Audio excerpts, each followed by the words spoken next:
함께 하셔서 감사합니다. 우리 사도신경으로 신앙 고백 같이 드리겠습니다.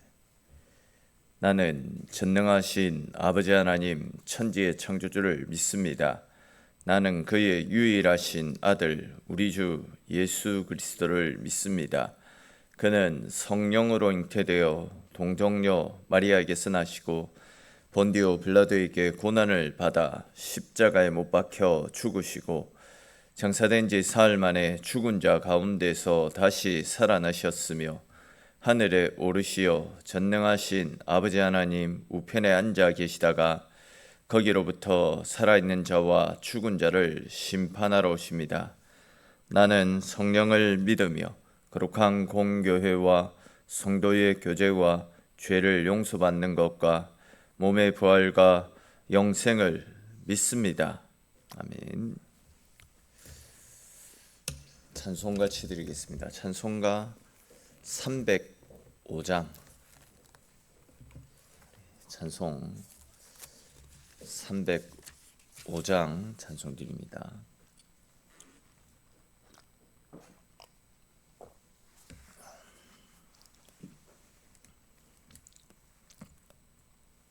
(305장입니다) 나 같은 죄인 살리신 주 은혜 놀라워 잃었던 생명 찾았고 광명을 얻었네. 큰 죄악에서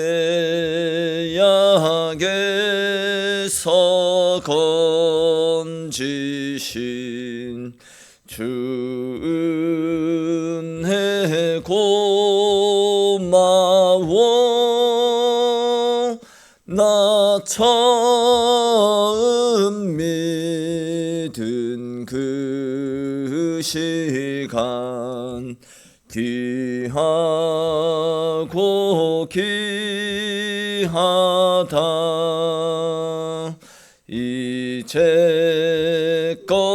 내가 산 것도 주님의 은혜라. 또 나를 장차 본향에 인도해 주시리. 거기서 우리 영원히 주님의 은혜로 해처럼 밝게 살면서 주 찬양하리라.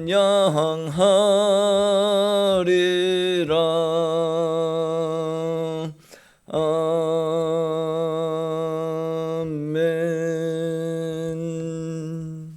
아멘. 오늘 함께 나눌 말씀 보겠습니다. 오늘 말씀은 고린도전서 5장.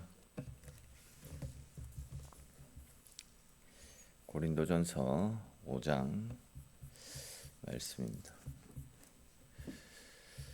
고린도전서 5장 1절에서 8절까지 말씀 같이 보도록 하겠습니다. 고린도전서 5장 죄송합니다. 13절까지 말씀. 고린도전서 5장 1절에서 13절까지 말씀. 우리 한 절씩 읽고 13절 말씀 같이 읽겠습니다. 너희 중에 심지어 음행이 있다 함을 들으니 그런 음행은 이방인 중에서도 없는 것이라. 누가 그 아버지의 아내를 취하였다 하는도다.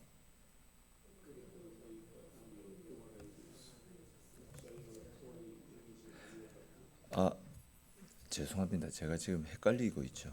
고린도전서 6장입니다. 죄송합니다. 6장 죄송합니다. 6장 1절에서 11절까지 말씀입니다. 죄송합니다. 6장 1절에서 11절입니다. 다시 읽겠습니다. 너희 중에 누가 다른 이와 더불어 다툼이 있는데 구태여 불의한 자들 앞에서 고발하고 성도 앞에서 하지 아니하느냐.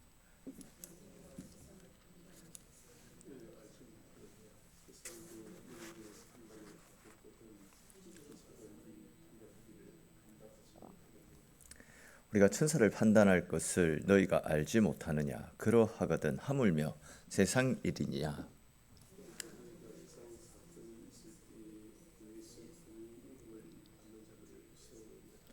내가 너희를 부끄럽게 하려 하여 이 말을 하노니 너희 가운데 그 형제간의 일을 판단할 만한 지혜 있는 자가 이같이 하나도 없느냐.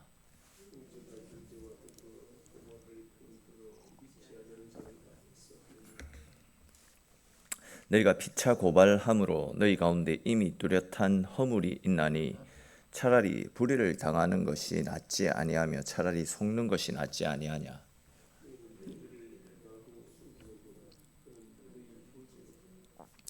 불의한 자가 하나님의 나라를 유업으로 받지 못할 줄을 알지 못하느냐. 미혹을 받지 말라. 음행하는 자나 우상 숭배하는 자나 간음하는 자나 탐색하는 자나 남색하는 자나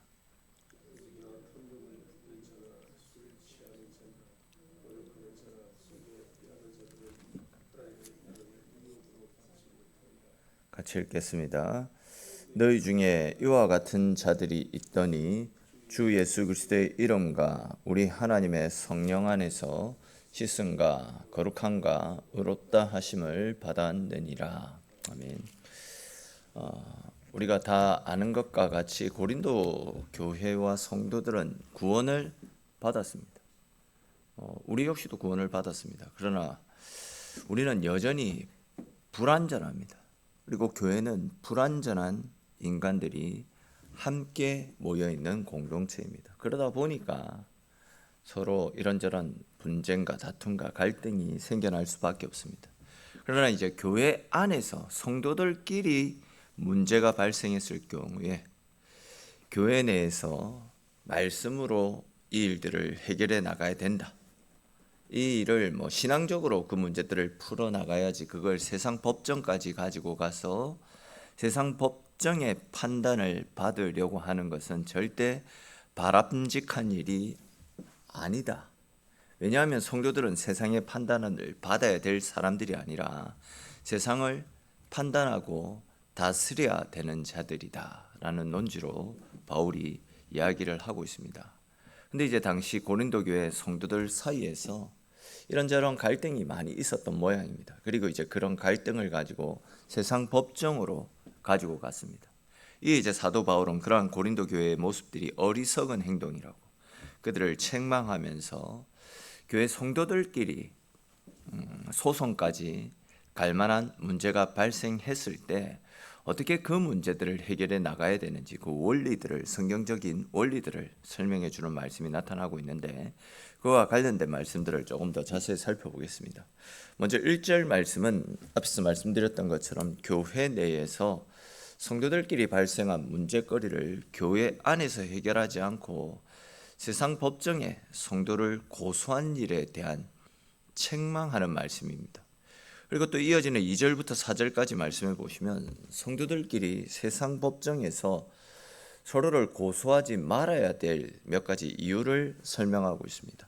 먼저 2절에 나타나고 있듯이 성도들은 장차 세상을 심판할 자들이기 때문에 성도들끼리 세상 법정에 가면 안 된다 이야기합니다. 잘 아시는 것처럼 예수님은 우리 성도들이 장차 마지막 심판의 날 주님과 함께 세상을 심판할 자리에 앉게 될 것이다 이렇게 말씀하셨습니다. 그러니까 이제 세상을 심판할 권세를 가지고 있는 우리들이 오히려 세상으로부터 심판을 받게 되는 것은 성도들로서 굉장히 부끄러운 일이기 때문에 예수 믿는 사람들은 자기의 문제를 세상 법정으로 가지고 가면 안 된다라고 바울은 이야기하고 있습니다.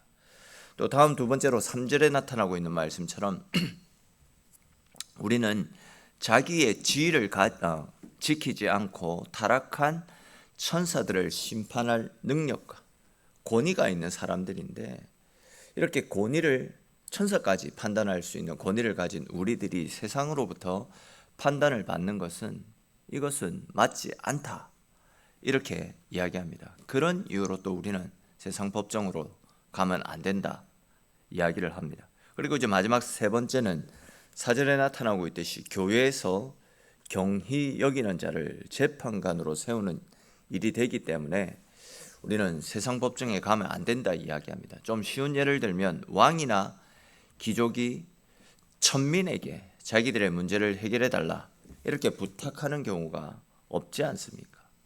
이런 경우는 굉장히 우습고 수치스러운 일이 되어버립니다.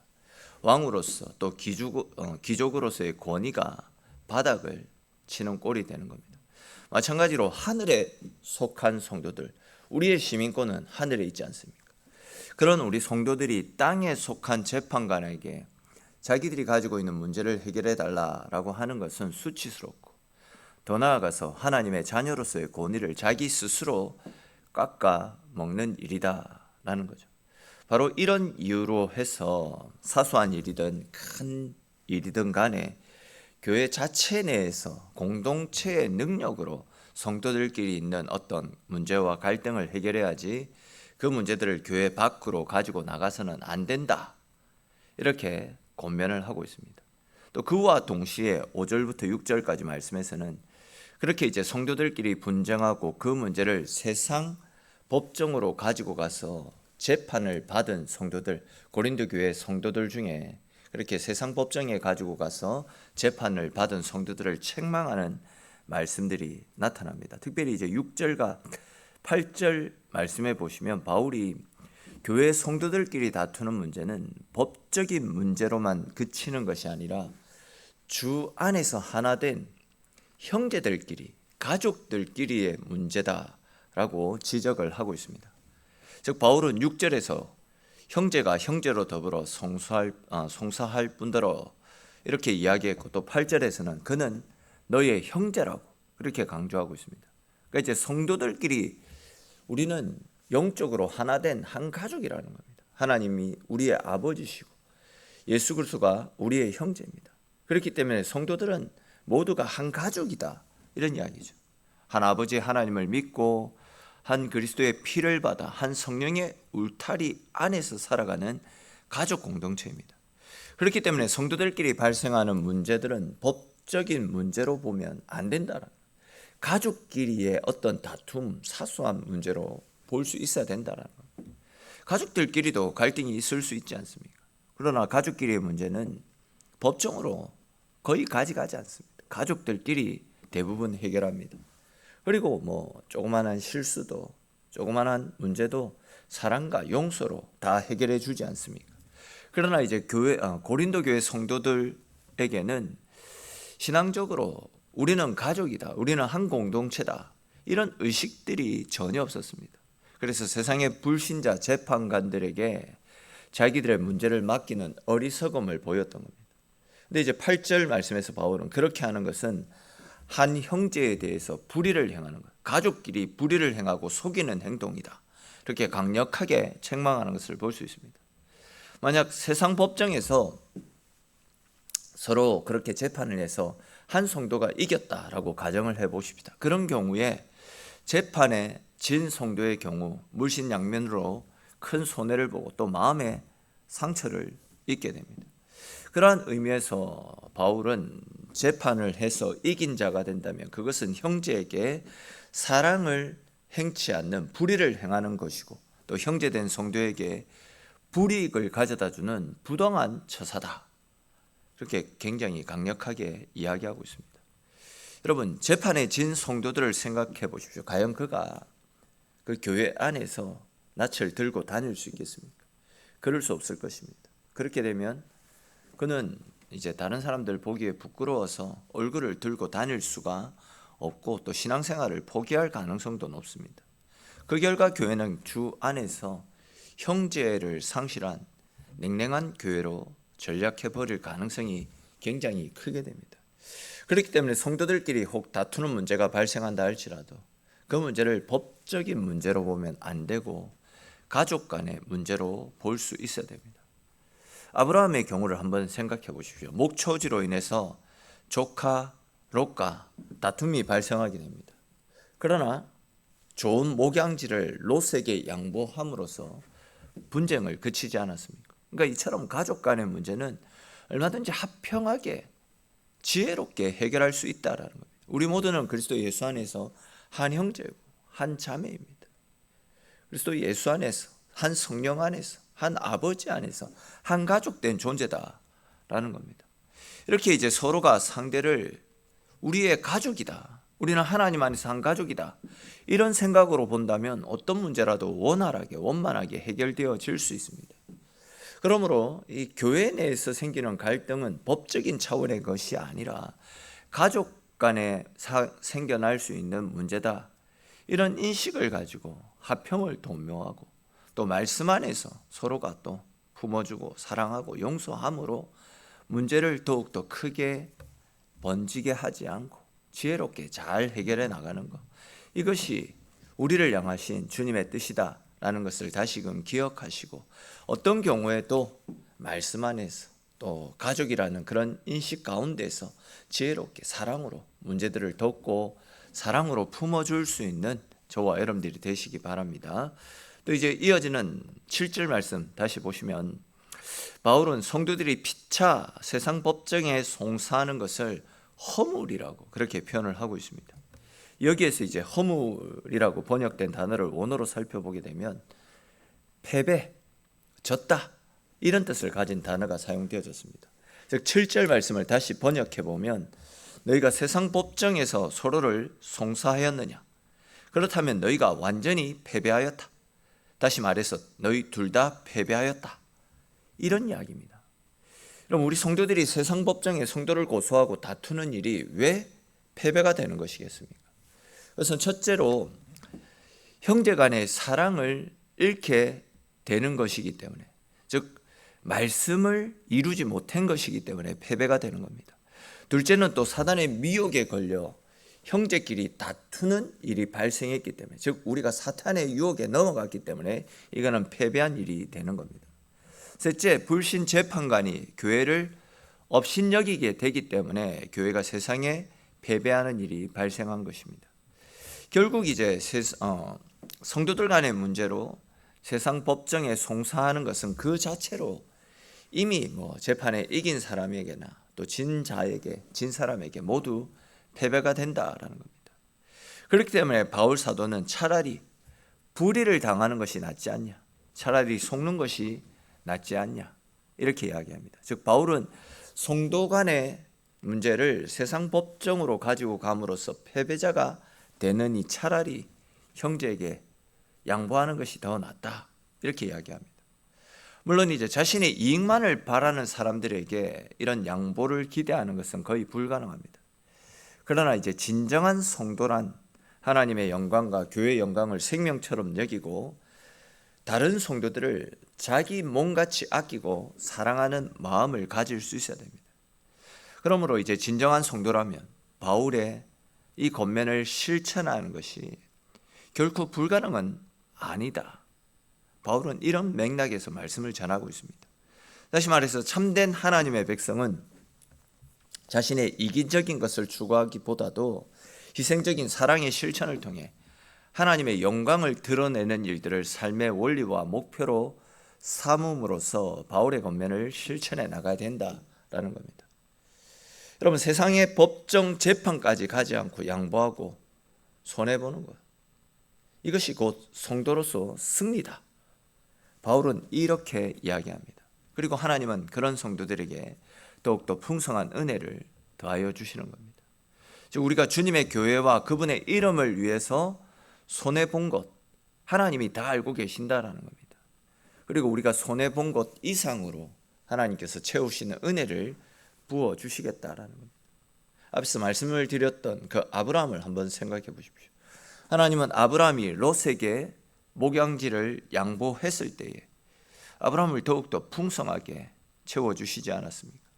그러므로 여러분, 성도 간의 다툼이 있을 때 아브라함이 롯에게 양보했던 것처럼 형제를 위해서 양보하는 성도가 되십시오. 그렇게 하면 재판관 중에 재판관이신 하나님께서 우리의 손을 들어주시고 우리를 높여주시고 우리가 잃어버린 것들보다도, 양보했던 것들보다도 더 크고 풍성한 은혜들로 채워주시는 것입니다. 여러분, 우리들도 세상을 살아가는 동안 법적인 소송에 휘말릴 수 있을 겁니다. 혹 세상이 우리를 고소해오거나 세상 사람들이 불의한 방법으로 우리에게 도전을 해온다면 우리도 이제 법적인 소송을 통해서 우리의 권리를 보호하고 지킬 수 있을 것입니다. 바울도 이런 법정에 서가지고 재판을 받은 적이 분명히 있습니다. 예수님의 제자들 역시도, 예수님 역시도 세상 법정에 서서 그렇게 재판을 받은 적이 분명히 있었습니다. 그런데 지금 바울이 이야기하는 것은 같은 교회 안에서 같은 성도들끼리 생겨나는 갈등은 다르다, 분명히 선을 긋고 있습니다. 즉 성도 간의 문제는 어디까지나 그리스도 예수 사랑 안에서 사랑의 마음으로 우리가 한 가족이다 라는 그 사실을 전제로 문제를 풀어나가야 된다, 이렇게 이야기합니다. 그러다 보면 손해볼 일이 있습니다. 머리 숙여야 될 일도 있습니다. 비록 손해를 보고 불이익을 당한다 할지라도 우리가 그리스도의 사람이라는 생각을 가지고 내 이익이 아니라 하나님의 영광과 교회의 명예를 먼저 생각하고, 더 나아가서 우리 모두가 나와 같은 하나님의 자녀이고 한 형제, 한 자매다 라는 사실을 인식하며 사랑의 마음으로 그 문제를 풀어나가는 것, 이것이 우리를 향하신 하늘 아버지의 마음이고 하나님의 뜻이다 라는 것을 꼭 기억하시며 어떤 상황 가운데서도 내 이익, 내 유익만을 구하지 아니하고 하나님의 영광과 한 형제 한 자매를 사랑으로 살피고 돌아가는 그런 마음으로 살아갈 수 있는 저와 여러분들의 삶이 될 수 있기를 바랍니다. 기도드리겠습니다. 하나님, 오늘도 하나님 자리로 불러주시고 말씀으로 또 기도로 하루를 열어갈 수 있도록 저희들을 인도하여 주시니 주님 고맙고 감사합니다. 오늘 말씀을 통해서 교회 내에서 생겨나는 갈등과 또 이런저런 문제들을 어떻게 해결해 나가야 되는지 그 원리들을 말씀해 주셨습니다. 하나님, 우리 모두가 하나님 안에서 한 형제, 한 자매, 한 지체다라는 것을 기억하며 교회 내에서 생겨나는 문제와 갈등이 있다 할지라도 그것을 가지고 세상 법정으로 나아가서 세상의 법정의 판단을 받는 어리석은 모습이 아니라 우리가 주님께로부터 사랑을 받고 용서받았듯이 우리를 살리기 위해 주님께서 당신을 희생하셨듯이 우리 역시도 때로는 내가 손해를 보고 내가 양보해야 되고 나에게 불이익이 돌아오는 상황 가운데서도 주의 십자가 은혜와 사랑을 받은 사람들답게 또한 세상에 하나님의 이름이 조롱거리로 짓밟히는 일이 발생하지 않도록 무엇보다도 하나님의 영광을 위해서 오늘 바울의 이 권면의 말씀을 꼭 우리의 마음에 되새기고 혹 우리 가운데도 불상사가 생겨났을 때에 우리의 유익과 이익이 아닌 말씀의 원리를 따라 하나님의 영광을 위하여서 교회 내에서 지혜롭게 문제를 해결해 나갈 수 있는 은혜를 주님께서 허락하여 주시옵소서. 오늘 이곳에 모인 모든 주의 백성들 귀하다 말씀하시고 복되다 말씀하여 주시고 오늘 하루 우리의 삶 가운데 함께 하시고 동행하시고 붙잡아 주셔서 오늘 우리네 인생이 주의 은혜 가운데 승리하는 복된 삶이 될 수 있도록 하나님 함께하여 주시옵소서. 오늘도 우리를 사랑하시고 우리를 지켜주시는 우리의 모든 것 되어주시는 살아계신 우리 주 예수님의 이름으로 기도드립니다. 아멘.